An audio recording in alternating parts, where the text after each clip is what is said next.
Hi there, it's Ruth Backlund from Energy Works Myofascial Release. Yesterday I talked a little bit about water, one of the 5 keys to improving your health and well-being through drinking water, nutrition, stretching, movement, and rest. So yesterday I talked about water. Today I'm going to talk a little bit about nutrition. So we know there's a lot of fad diets out there. I've tried many of them myself over the years, and I've lost and gained. And it really comes down to you can't really eliminate anything out of your diet.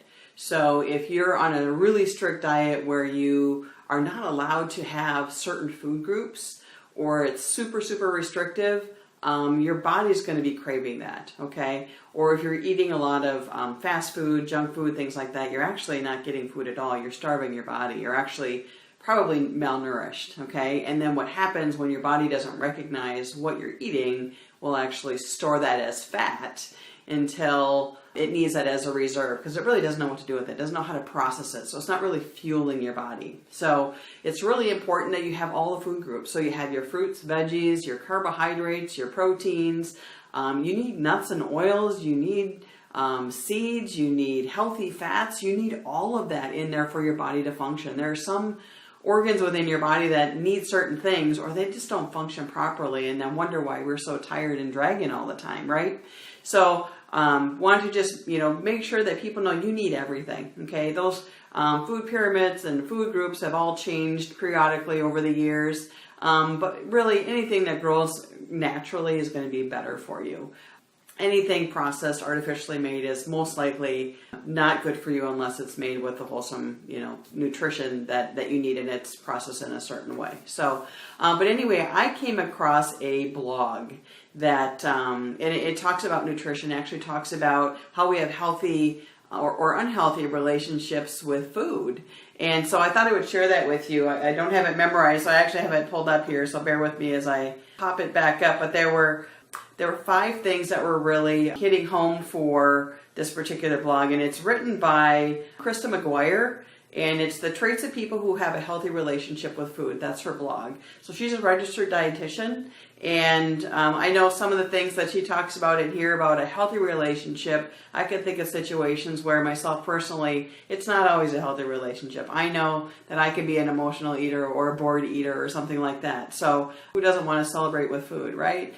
Okay, well, you can still celebrate with food, but that can't be your only driving factor. So anyway, I'm going to tell you what those traits are, people who have a healthy relationship with food. So the first one is they eat food or fuel or for fuel and health, not to suppress emotions, okay?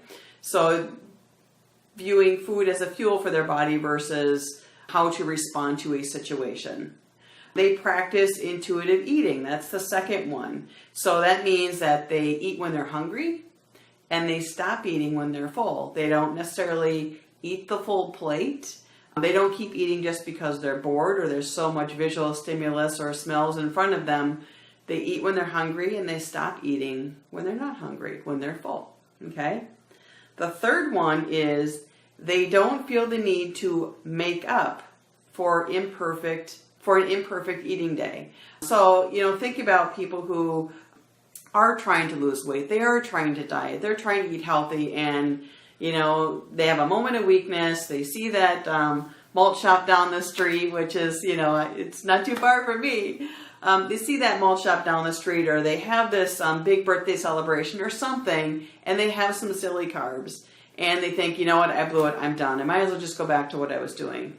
Well, that's an unhealthy situation. So a person who has a healthy relationship with food is going to take it for what it is, give themselves permission to enjoy those silly carbs, and then continue back on with their healthy eating habits, okay? The fourth one is they don't allow food to dictate their lives. So people who have a healthy relationship with food don't obsess about food all the time. They prepare for their meals, they prepare for their day, but then they go around their daily business. They don't obsess about food all the time or what they're craving all the time.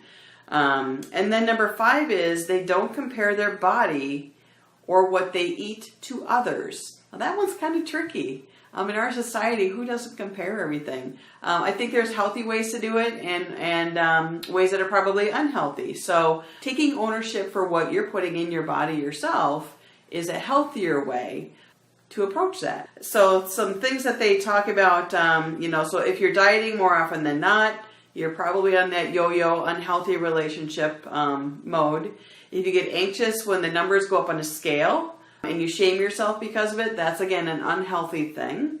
If you exercise solely to compensate for eating something bad, instead of aiming to improve your fitness or strength, that's another one. If you tend to gravitate towards diet foods, diet soda, because you think it's going to help you, unfortunately it has the negative effect. So, but those are just a couple things that I pulled out of this blog that I thought were really interesting to share. So for nutrition, you need all the food groups. You need to eat a lot of healthy, natural foods, less processed, and make sure that you're getting enough nuts, oils, seeds, and all that stuff that we tend to think of as bad because over the years we've been told it's been bad by the Food and Drug Administration, right? That, all this sugar-free and fat-free and all this processed food really hasn't been so good for us all along. So, and definitely not a fast food restaurant. So still use them periodically in a pinch, but definitely don't want to make that your staple. So if you eat healthier, you have all your 5 food groups. Actually, it's probably 6, 7 if you want to kind of split things up a little bit more. But if you get all the nutrition you need, then your body doesn't crave, your body doesn't hold on to foreign things and make them as big fat cells. Actually fuels your body, gives you more energy, and you're much healthier because of it. So if you're struggling with your weight, whether you're trying to figure out how you need to eat better, or you're trying to lose some weight, trying to tone up, get fit, figure out where you need to be in your nutrition, feel free to reach out to me. I don't know, for those who've been watching me for a period of time, I've been on a weight loss journey and a fitness journey this year, and I have found a way to, bring it into my natural lifestyle. Again, using all natural foods, not necessarily organic, but natural foods, things you're going to buy at the grocery store. And, some super dense nutrition shake and then some fitness. And that's helped me lose 21 pounds so far. I lost 40 points off my total cholesterol in 4 months. So, just huge wins for just changing that lifestyle and really recognizing what is going to work. It's not a fad diet. It's not, it's not a crash course and trying to get somewhere. It's changing a lifestyle, changing habits one bit at a time, but making sure I'm getting all the nutrition that I need and that my body needs so that I can keep doing what I need to do. So anyway, that's your tips on nutrition today. I know this was a little bit lengthy one, but a lot of good stuff in there. So any questions, shout out, give me a private message or give me a call. Feel free, and we can just have a chat. Have a good one.